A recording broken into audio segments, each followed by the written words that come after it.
নমস্কার, আমি অনন্যাস ফ্লেভারফুল কুকিংয়ের আরেকটা নতুন ভিডিওতে সকলকে স্বাগত জানাই।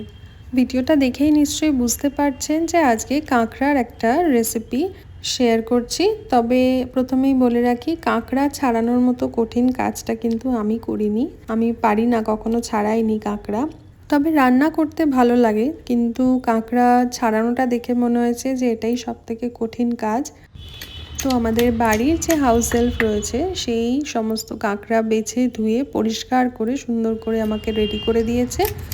তো দেখতেই পেলেন, প্রথমে কাঁকড়ার ওপরের খোলসটাকে ছাড়িয়ে নেওয়া হলো, তারপরে পেছনের শিরগুলোকেও সমস্ত কিছু বাদ দিয়ে দিতে হবে, আর কাঁকড়ার পাগুলোকে ভেঙে আলাদা করে নিতে হবে। আর অনেকেই আবার ওই খোলার মধ্যে যে ঘিলুটা থাকে কাঁকড়ার, সেটাকে রান্নার মধ্যে দেন, কিন্তু আমি এখানে ওটা ব্যবহার করিনি, ওটাকে ফেলেই দিয়েছি। আর একটা স্কচ ব্রাইট অথবা ব্রাশ দিয়েও অনেকে করে দেখেছি। এই দাঁড়গুলোকে একটুখানি পরিষ্কার করে নিতে হবে ভালোভাবে। এমনি জলে ধোয়া হয়ে গেলে লাস্টে একটু গরম জল, ঈষদুষ্ণ গরম জলের মধ্যে একটুখানি নুন দিয়ে ভালোভাবে কাঁকড়াগুলোকে আবার একটুখানি ধুয়ে নিতে হবে।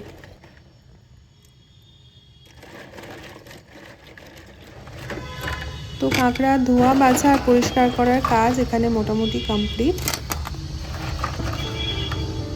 এবার রান্না করার পালা। তো প্রথমে এখানে পরিষ্কার করে ধুয়ে রাখা কাঁকড়াগুলোতে আমি নুন, হলুদ আর একটুখানি লঙ্কার গুঁড়ো দিয়ে ভালোভাবে এটাকে মিশিয়ে নিচ্ছি।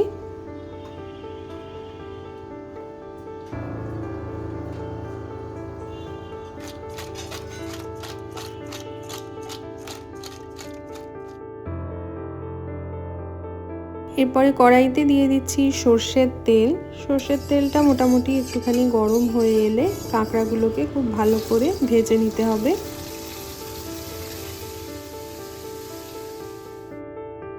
কাঁকড়াগুলো মোটামুটি ভাজা হয়ে গেছে, এবারে এগুলোকে একটা জায়গার মধ্যে আমি তুলে নিচ্ছি। আমি কাঁকড়া রান্নার মধ্যে আলু ব্যবহার করছি বলে আলুগুলোকে আগে তেলের মধ্যে ভেজে নিচ্ছি। আলু ভাজা হয়ে গেলে সেগুলোকে আলাদা করে তুলে রাখতে হবে। এরপরে তেলের মধ্যে দিয়ে দিচ্ছি কেটে রাখা পেঁয়াজ।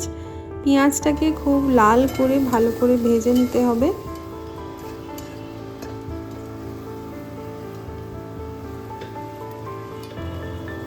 পেঁয়াজটা ভালোভাবে ভাজা হয়ে গেলে এর মধ্যে একটা পেস্ট দিচ্ছি, যার মধ্যে আছে একটা পেঁয়াজ, বেশ অনেকটা পরিমাণ রসুন, আর রসুন যতটা দেবেন তার থেকে অর্ধেক পরিমাণ আদা।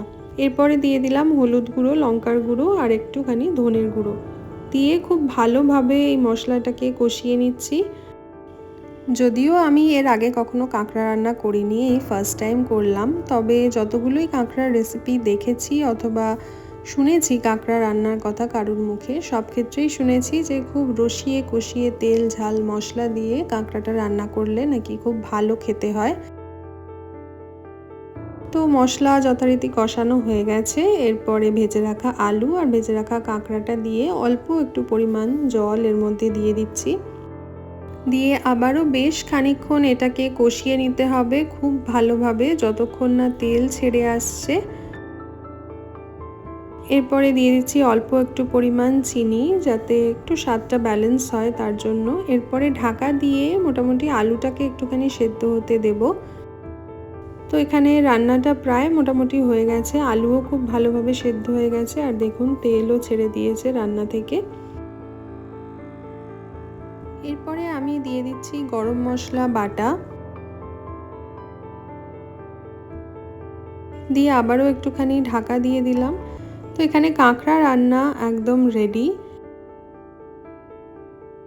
তো ভিডিওটা কেমন লাগলো আপনাদের অবশ্যই জানাবেন, আর যদি ভালো লাগে তাহলে চ্যানেলটাকে অবশ্যই সাবস্ক্রাইব করে দেবেন।